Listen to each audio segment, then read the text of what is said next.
ओम श्री गणेशाय नमः। श्री गुरुदेवाय नमः। शिव महापुराण कथा में आप सभी शिव भक्तों का स्वागत है।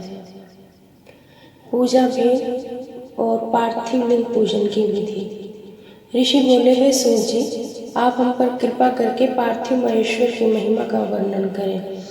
जो आपने वेद व्यास जी से सुना है वह हमें भी सुनाइए। सूर्य जी बोले, हे ऋषियों, मैं भोग और मोक्ष देने वाली पार्थिव पूजा पद्धति का वर्णन कर रहा हूँ। पार्थिव लिंग सभी लिंगों में सर्वश्रेष्ठ है। इसके पूजन से मनोवांछित फलों की प्राप्ति होती है। अनेक देवता, दैत्य, मनुष्य, गंधर्व, सर्प एवं राक्षस शिवलिंग की उपासना से अनेक सिद्धियां प्राप्त कर चुके हैं। जिस प्रकार सतयुग में रत्न का, त्रेता युग में स्वर्ण का, द्वापर में पारे का महत्व है, उसी प्रकार कलयुग में पार्थिव लिंग अति महत्वपूर्ण है। शिव मूर्ति का पूजन तप से भी अधिक फल प्रदान करता है। जिस प्रकार गंगा नदी सभी नदियों में श्रेष्ठ एवं पवित्र मानी जाती है, उसी प्रकार पार्थिव लिंग सभी लिंगों में सर्वश्रेष्ठ है। जैसे सब व्रतों में शिवरात्रि का व्रत श्रेष्ठ है, सब दैवीय शक्तियों में देवी शक्ति श्रेष्ठ है, वैसे ही सब लिंगों में पार्थिव लिंग श्रेष्ठ है। पार्थिव लिंग का पूजन धन, वैभव, आयु एवं लक्ष्मी देने वाला तथा संपूर्ण कार्यों को पूर्ण करने वाला है। जो मनुष्य भगवान शिव का पार्थिव लिंग बनाकर प्रतिदिन पूजा करता है, वह शिवपद एवं शिवलोक को प्राप्त करता है। निष्काम भाव से पूजन करने वाले को मुक्ति मिल जाती है।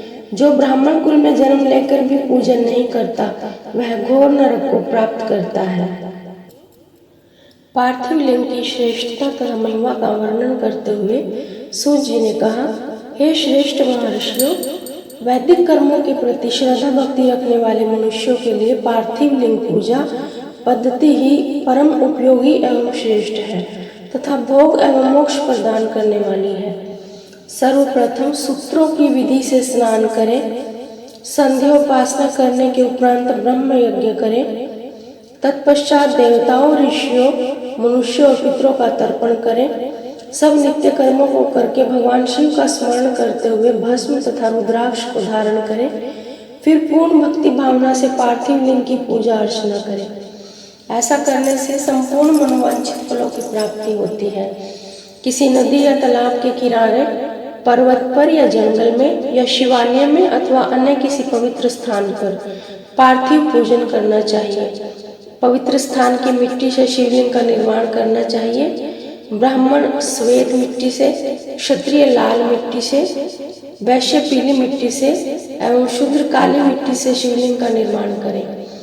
शिवलिंग हेतु मिट्टी को एकत्र करें, उसे गंगा जल से शुद्ध करके धीरे धीरे उससे लिंग का निर्माण करें तथा इस संसार के सभी भोगों को तथा संसार से मोक्ष प्राप्त करने हेतु पार्थिव लिंग का पूजन भक्ति भावना से करें। सर्वप्रथम ओम नमः शिवाय मंत्र का उच्चारण करते हुए समस्त पूजन सामग्री को एकत्र कर उसे जल से शुद्ध करें। भूर्सी मंत्र द्वारा क्षेत्र की सिद्धि करें। फिर जल का संस्कार करें, स्फटिक शिला का घेरा बनाएं तथा क्षेत्र शुद्धि करें। तत्पश्चात शिवलिंग की प्रतिष्ठा करें तथा वैदिक रीति से पूजा उपासना करें। शिव का आवाहन करें तथा आसन पर उन्हें स्थापित करके उनके समक्ष आसन पर स्वयं बैठ जाएं। शिवलिंग को दूध, दही, घी से स्नान कराएं और ऋचाओं से शहद और शक्कर से स्नान कराएं। ये पांचों वस्तुएं दूध, दही, घी, शहद और शक्कर पंचामृत कहलाते हैं। इन्हीं वस्तुओं से लिंग को स्नान कराएं। तदुपरांत उत्तरीय धारण कराएं। चारों ऋचाओं को पढ़कर भगवान शिव को वस्त्र और यज्ञोपवीत समर्पित करें तथा सुगंधित चंदन एवं मुरली चढ़ाएं तथा अक्षत, फूल और बेलपत्र अर्पित करें। नैवेद्य और फल अर्पित कर 11 रुद्रों का पूजन करें तथा पूजन कर्म करने वाले पुरोहित को दक्षिणा दें। हर, महेश्वर, शंभु, शूलपाणी, पिनाकधारी शिव, पशुपति, महादेव, गिरिजापति आदि नामों से पार्थिव लिंग का पूजन करें तथा आरती करें। शिवलिंग की परिक्रमा करें और भगवान शिव को साष्टांग प्रणाम करें। पंचाक्षर मंत्र तथा 16 उपचारों से विधिवत पूजन करें। इस प्रकार पूजन करते हुए भगवान शिव से इस तरह प्रार्थना करें। सबको सुख समृद्धि देने वाले हे कृपा निधान भूतनाथ शिव, आप मेरे प्राणों में बसते हैं। आपके गुण ही मेरे प्राण हैं। आप मेरे सब कुछ हो। मेरा मन सदैव आपका ही चिंतन करता है। हे प्रभु, यदि मैंने कभी भूलवश अथवा जानबूझकर भक्तिपूर्वक आपका पूजन किया हो तो वह सफल हो जाए। मैं पापी हूँ, पतित हूँ, जबकि आप पतित पावन हो। हे महादेव सदाशिव, आप वेदों, पुराणों और शास्त्रों के सिद्धांतों के परम ज्ञाता हैं। अब तक कोई भी आपको पूर्ण रूप से नहीं जानता है, फिर भला मुझ जैसा पापी मनुष्य आपको कैसे जान सकता है। हे महेश्वर, मैं पूर्ण रूप से आपके अधीन हूँ। हे प्रभु, कृपा कर मुझ पर प्रसन्न होइए और मेरी रक्षा कीजिए। इस प्रकार प्रार्थना करने के बाद भगवान शिव को फूल व अक्षत चढ़ाकर प्रणाम कर आदर पूर्वक विसर्जन कर दें। हे मुनियों, इस प्रकार भगवान शिव की पूजा भोग और मोक्ष प्रदान करने वाली एवं भक्ति भाव बढ़ाने वाली है।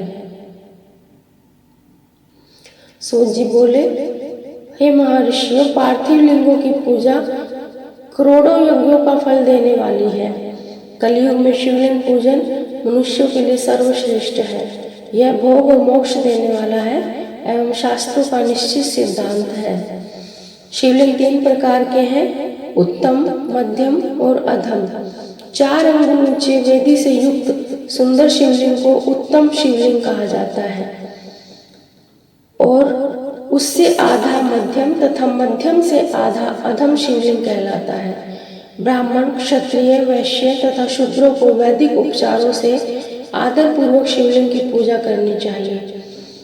ऋषि बोले, हे सूत जी, पार्थिव लिंग की संख्या कुल कितनी होनी चाहिए? सूत जी बोले, हे ऋषियों, पार्थिव लिंग की संख्या मनोकामना पर निर्भर करती है। बुद्धि की प्राप्ति के लिए सद्भावना पूर्वक 1000 पार्थिव शिवलिंग का पूजन करें। धन की प्राप्ति के इच्छुक 1500 शिवलिंगों का तथा वस्त्र प्राप्ति हेतु 500 शिवलिंगों का पूजन करें। भूमि का इच्छुक 1000, दया भाव चाहने वाला 3000, तीर्थ यात्रा करने की चाह रखने वाले को 2000 तथा मोक्ष प्राप्ति के इच्छुक मनुष्य को 1 करोड़ पार्थिव लिंगों की वेदोक्त विधि से पूजा आराधना करनी चाहिए। अपनी कामनाओं के अनुसार शिवलिंगों की पूजा करें। पार्थिव लिंगों की पूजा करोड़ों यज्ञों का फल देने वाली है तथा उपासक को भोग और मोक्ष प्रदान करती है। इसके समान कोई और श्रेष्ठ नहीं है, अर्थात यह सर्वश्रेष्ठ पूजा विधि है। शिवलिंग की नियमित पूजा अर्चना से मनुष्य सभी विपत्तियों से मुक्त हो जाता है। शिवलिंग का नियमित पूजन भवसागर से तरने का सबसे सरल तथा उत्तम उपाय है। हर रोज लिंग का पूजन वेदोक्त विधि से करना चाहिए। भगवान शंकर का नैवेद्यांत पूजन करना चाहिए। भगवान शंकर की 8 मूर्तियां पृथ्वी, जल, अग्नि, वायु, आकाश, सूर्य, चंद्रमा तथा यजमान है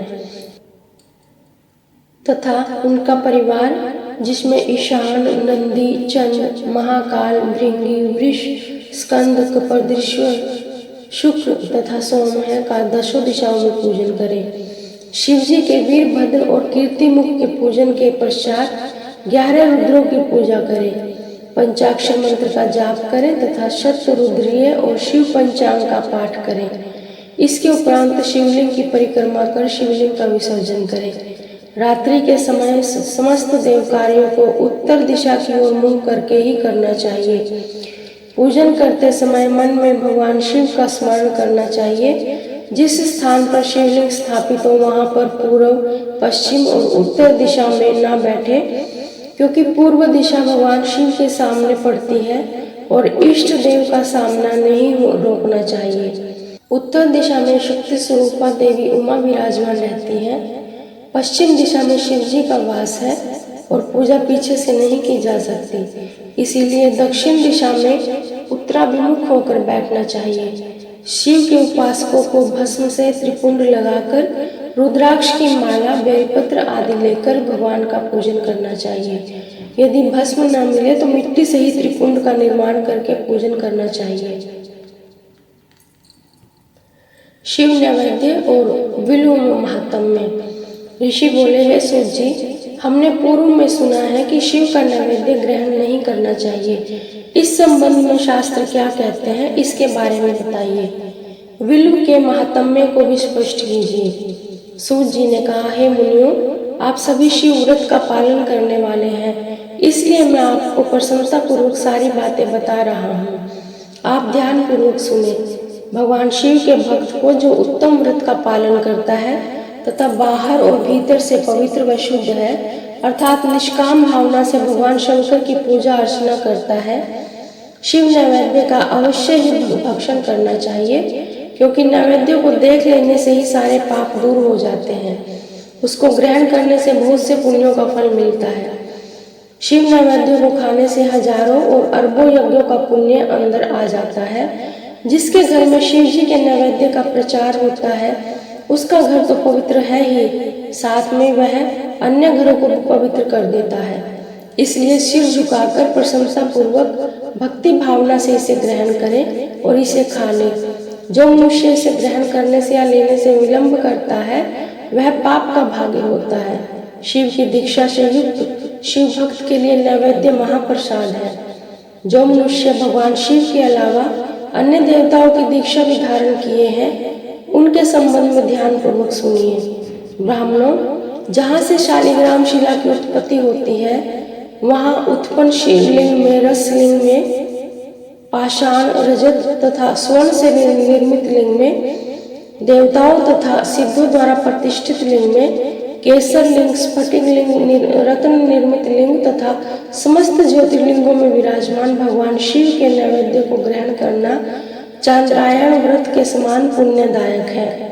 शिव नैवेद्य भक्षण करने एवं उसे सिर पर धारण करने से ब्रह्म हत्या के पाप से भी छुटकारा मिल जाता है और मनुष्य पवित्र हो जाता है।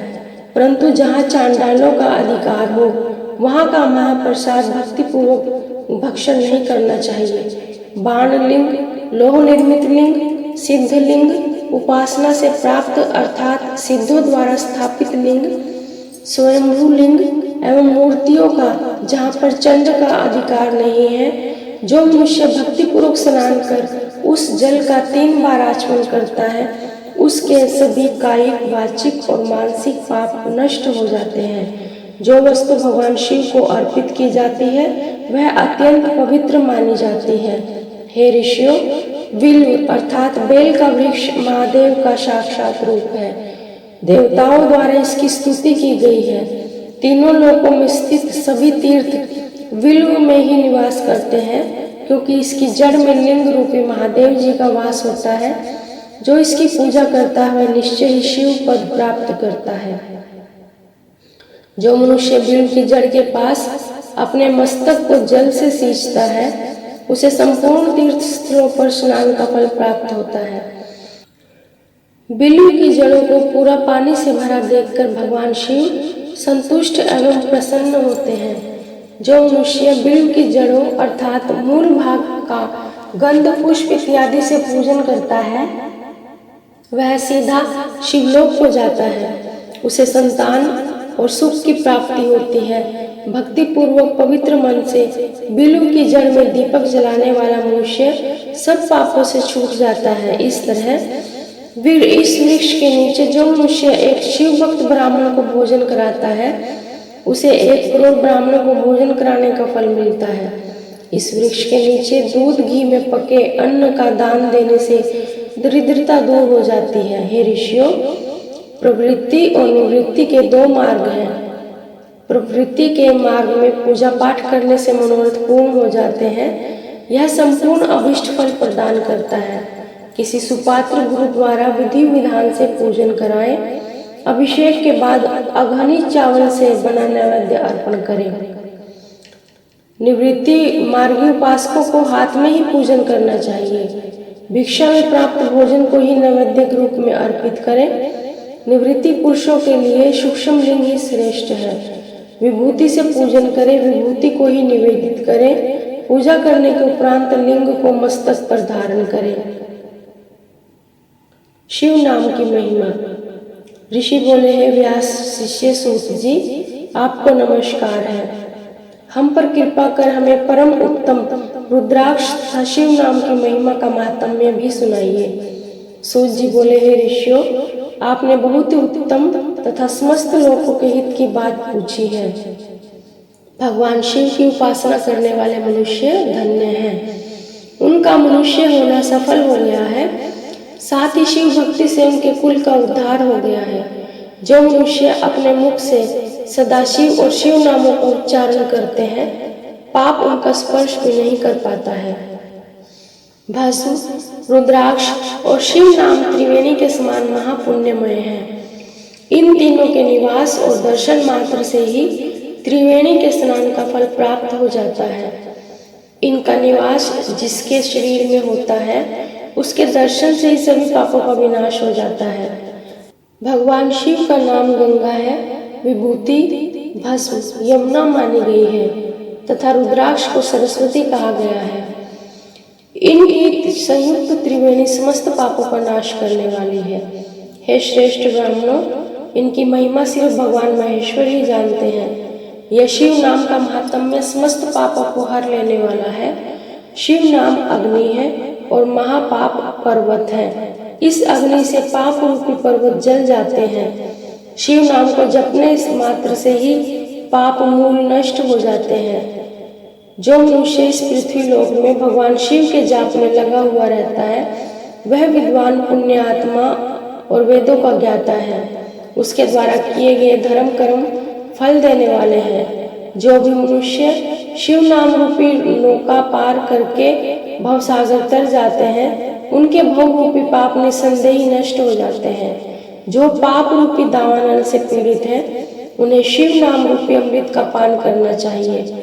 हे मुनीश्वरों, जिसने अनेक जन्मों तक तपस्या की है, उसे ही पापों का नाश करने वाली शिव भक्ति प्राप्त होती है। जिस मनुष्य के मन में कभी न खंडित होने वाली शिव भक्ति प्रकट हुई है, उसे ही मोक्ष मिलता है।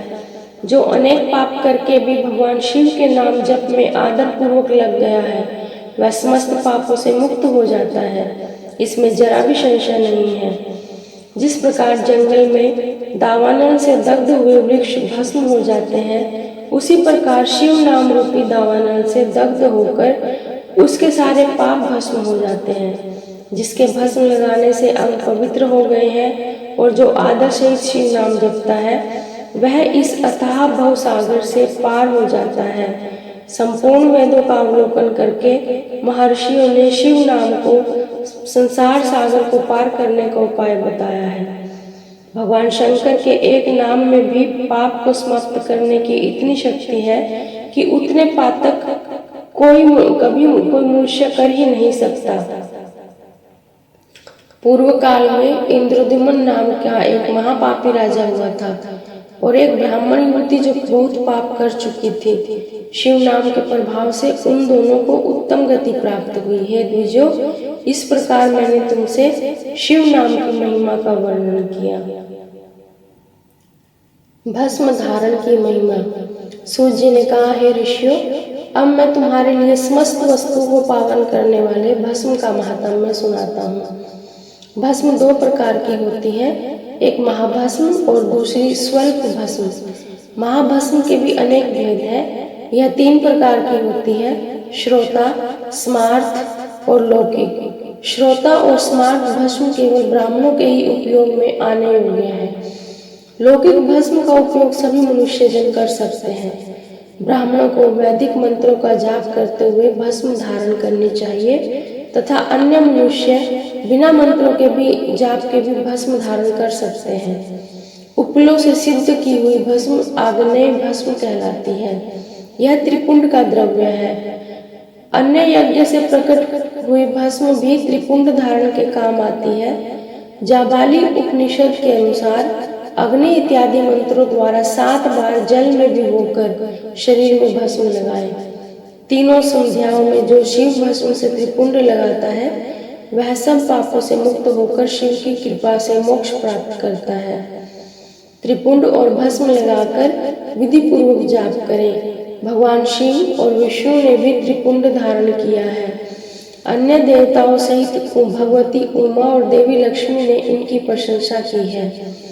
ब्राह्मणों, क्षत्रियों, वैश्यों, शूद्रों, वर्ण शंकरों तथा जाति भ्रष्ट पुरुषों में भी उन्मूलन एवं त्रिपुंड रूप में भस्म धारण की है। महर्षियों, इस प्रकार संक्षेप में मैंने त्रिपुंड का महात्म्य बताया है। यह समस्त प्राणियों के लिए गोपनीय है। ललाट अर्थात माथे पर भौहों के मध्य से भौहों के अंत भाग जितना बड़ा त्रिपुंड ललाट में धारण करना चाहिए। मध्यमा और अनामिका उंगली से 2 रेखाएं करके अंगूठे द्वारा बीच में सीधी रेखा त्रिपुंड कहलाती है। त्रिपुंड अत्यंत उत्तम तथा भोग और मोक्ष देने वाला है। त्रिपुंड की एक एक रेखा में 9 देवता हैं, जो सभी अंगों में स्थित हैं। प्रणव का प्रथम अक्षर अकार, गार्हपत्य, अग्नि, पृथ्वी, धर्म, रजोगुण, ऋग्वेद, क्रियाशक्ति, प्रातः सवन तथा महादेव, ये त्रिपुंड की प्रथम रेखा के 9 देवता हैं।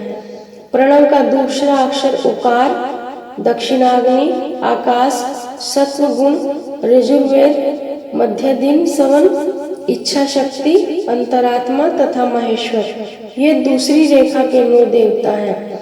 प्रणव का तीसरा अक्षर मकार, आहवनीय, अग्नि, परमात्मा, तमोगुण, ध्रुलोक, ज्ञान शक्ति, सामवेद, तृतीय सवन तथा शिव, ये तीसरी रेखा के 9 देवता हैं। प्रतिदिन स्नान से शुद्ध होकर भक्ति भाव से त्रिपुंड में स्थित देवताओं को नमस्कार कर त्रिपुंड धारण करें तो भोग और मोक्ष दोनों की प्राप्ति होती है। भस्म को 32, 16, 8 अथवा 5 स्थानों में धारण करें। सिर, माथा, दोनों कान, दोनों आंखें, नाक के दोनों नथुनों, दोनों हाथ, मुंह, कंठ, दोनों कोहनी, दोनों भुजदंड, हृदय, दोनों बगल, नाभि, दोनों अंडकोश, दोनों उरु, दोनों घुटने, दोनों पिंडली, दोनों जांघों एवं पांव आदि 32 अंगों में क्रमशः अग्नि, वायु, पृथ्वी, देश, 10 दिशाओं, 10 दिक्पाल, 8 वसुंधरा, ध्रुव, सोम, आम, अनिल, प्रातःकाल इत्यादि का नाम लेकर भक्ति भाव से त्रिपुंड धारण करें अथवा एकाग्रचित हो 16 स्थान में ही त्रिपुंड धारण करें। सिर, माथा, कंठ, दोनों कंधे, दोनों हाथ, दोनों कोहनियां, दोनों कलाइयां, हृदय, नाभि, दोनों पसलियां एवं पीठ में त्रिपुंड लगाकर इन 16 अंगों में धारण करें। तब अश्विनी कुमार, शिव शक्ति, रुद्र, ईश, नारद और वामा आदि 9 शक्तियों का पूजन करके उन्हें त्रिपुंड में धारण करें। सिर, बालों, दोनों कान, मुंह, दोनों हाथ, हृदय, नाभि, उरुयुगल, दोनों पिंडली एवं दोनों पांवों, इन 16 अंगों में क्रमशः शिव, चंद्रमा, रुद्र, ब्रह्मा, गणेश, लक्ष्मी, विष्णु, शिव, प्रजापति, नाग, दोनों नाग कन्या, ऋषि कन्या, समुद्र तीर्थ इत्यादि के नाम का स्मरण करके त्रिपुंड भस्म धारण करें। माथा, दोनों कान, दोनों कंधे, छाती, नाभि एवं गुहे अंग आदि 8 अंगों में सप्तऋषि ब्राह्मणों का नाम लेकर भस्म धारण करें अथवा मस्तक, दोनों भुजाएं, हृदय और नाभि, इन 5 स्थानों को भस्म धारण करने के योग्य बताया है। देश काल को ध्यान में रखते हुए भस्म को अभिमंत्रित करना चाहिए तथा भस्म को जल में मिलाना चाहिए। त्रिनेत्रधारी, सभी गुणों के आधार तथा सभी देवताओं के जनक और ब्रह्मा और रुद्र की उत्पत्ति करने वाले परब्रह्म परमात्मा शिव का ध्यान करते हुए ओम नमः शिवाय मंत्र बोलते हुए माथे एवं अंगों पर त्रिपुंड धारण करें। रुद्राक्ष महात्म्य। सूत जी कहते हैं, महाज्ञानी शिव स्वरूप शौनक भगवान शंकर के प्रिय रुद्राक्ष का महात्म्य मैं तुम्हें सुना रहा हूँ। यह रुद्राक्ष परम पावन है। इसके दर्शन, स्पर्श एवं जप करने से समस्त पाप नष्ट हो जाते हैं। इसकी महिमा तो स्वयं भगवान शिव ने संपूर्ण लोगों के कल्याण के लिए देवी पार्वती को सुनाई है। भगवान शिव बोले, हे देवी, तुम्हारे प्रेमवश भक्तों के हित की कामना से रुद्राक्ष की महिमा का वर्णन कर रहा हूँ। पूर्व काल में मैंने मन को संयम में रखकर हजारों दिव्य वर्षों तक घोर तपस्या की।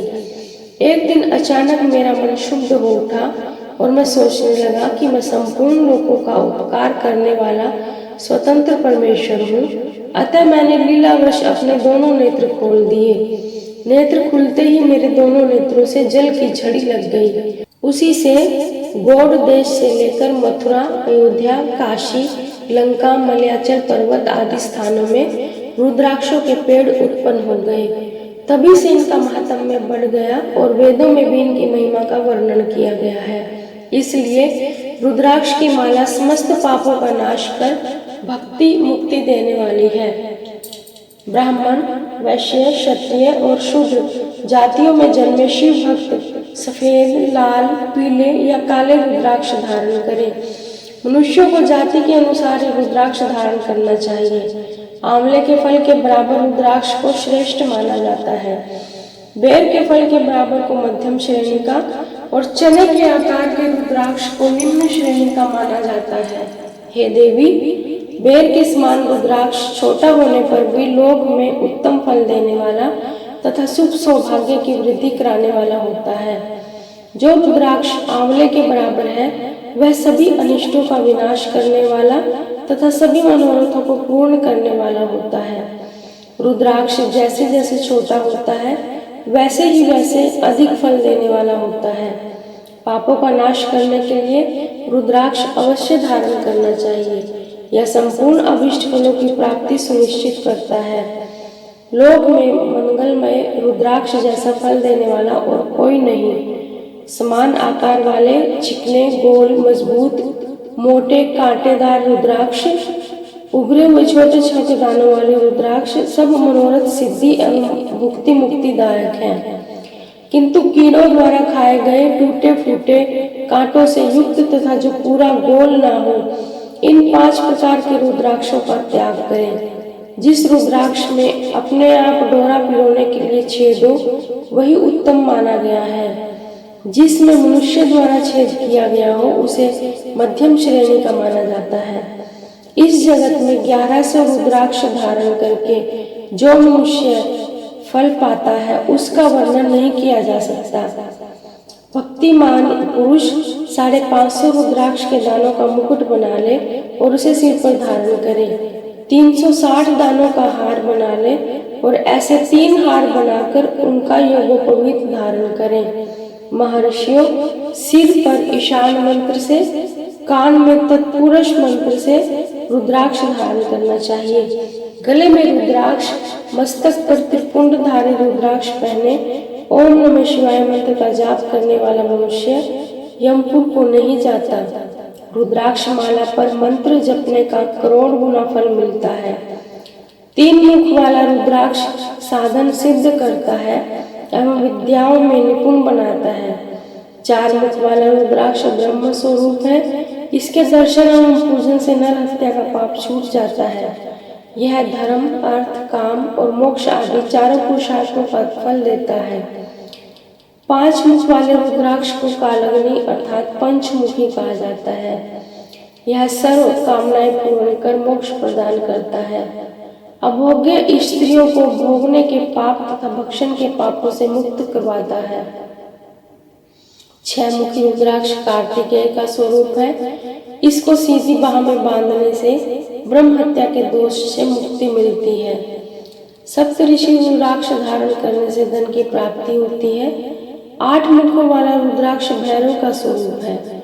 इसे धारण करने से लंबी आयु प्राप्त होती है और मरने पर शिव पद प्राप्त होता है। 9 मुखों वाला रुद्राक्ष भैरव तथा कपिल मुनि का स्वरूप माना जाता है और भगवती दुर्गा उसकी अधिष्ठात्री देवी मानी गई है। इसे बाएं हाथ में धारण करने से समस्त वैभवों की प्राप्ति होती है। 10 मुख वाला रुद्राक्ष साक्षात भगवान विष्णु का स्वरूप है। इसे धारण करने वाले के सभी मनोरथ पूर्ण हो जाते हैं। 11 मुख वाला रुद्राक्ष रुद्र रूप है। इसको धारण करने से मनुष्य को सब स्थानों पर विजय मिलती है। 12 मुख वाले रुद्राक्ष को बालों में धारण करने से मस्तक पर 11 सूर्यों के समान तेज प्राप्त होता है। 13 मुख वाला रुद्राक्ष विश्व देवों का स्वरूप है। इसे धारण करने से मंगल का और सौभाग्य का लाभ मिलता है। 14 मुख वाला रुद्राक्ष साक्षात शिव स्वरूप है। इसे भक्ति पूर्वक मस्तक पर धारण करने से समस्त पापों का नाश हो जाता है। इसी प्रकार मुखों के भेद से रुद्राक्ष के 14 भेद बताए गए हैं। हे पार्वती जी, अब मैं तुम्हें 14 रुद्राक्ष धारण करने के मंत्र सुनाता हूँ, जो इस प्रकार है। प्रथम ओम ह्रीं नमः, द्वितीय ओम नमः, तृतीय क्लीं नमः, चतुर्थ ओम ह्रीं नमः, पंचम ओम ह्रीं नमः, षष्ठम ओम ह्रीं हुं नमः, सप्तम ओम हुं नमः, अष्टम ओम हुं नमः, नवम ओम हुं नमः, दशम ओम हुं ह्रीं,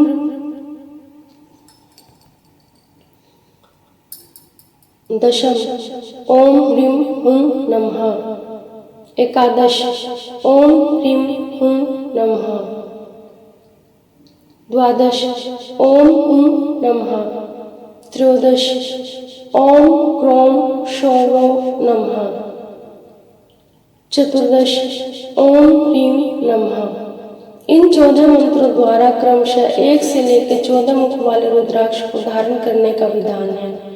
साधक को नींद और आलस्य का त्याग कर श्रद्धा भक्ति से मंत्रों द्वारा रुद्राक्ष धारण करना चाहिए। रुद्राक्ष की माला धारण करने वाले मनुष्य को देखकर भूत प्रेत पिशाच डाकनी शाकनी दूर भाग जाते हैं। रुद्राक्षधारी पुरुष को देखकर स्वयं मैं, भगवान विष्णु, देवी दुर्गा, गणेश, सूर्य तथा अन्य देवता भी प्रसन्न हो जाते हैं। इसलिए धर्म की वृद्धि के लिए भक्ति पूर्वक मंत्रों द्वारा विधिवत रुद्राक्ष धारण करना चाहिए। मुनीश्वर, भगवान शिव ने देवी पार्वती से जो कुछ कहा था वह मैंने आपको कह सुनाया। मैंने आपके समक्ष विद्येश्वर संहिता का वर्णन किया है। यह संहिता संपूर्ण सिद्धियों को देने वाली तथा भगवान शिव की आज्ञा से मोक्ष प्रदान करने वाली है। जो मनुष्य इसे नित्य पढ़ते अथवा सुनते हैं वे पुत्र पौत्र आदि के सुख भोगकर सुखमय जीवन व्यतीत करके अंत में शिव रूप होकर मुक्त हो जाते हैं। विद्येश्वर संहिता संपूर्ण। ओम नमः शिवाय। न जानामि योगं जपं नैव पूजां, ततोऽहं सदा सर्वदा शम्भो तुभ्यं। जराजन्म दुःखोऽवितातप्यमानं, प्रभो पाहि आपन्नमामीश शम्भो। कर्पूरगौरं करुणावतारं, संसारसारं भुजगेन्द्रहारं, सदा वसन्तं हृदयारविन्दे भवं भवानी सहितं नमामि, भवं भवानी सहितं नमामि। ओम श्री गुरुदेवाय नमः। विद्येश्वर संहिता संपूर्ण हुई। अगले भाग में श्री रुद्र संहिता का आरंभ करेंगे। आप सभी शिव भक्तों का बहुत बहुत धन्यवाद शिव महापुराण कथा में उपस्थित होने के लिए। ओम नमः शिवाय।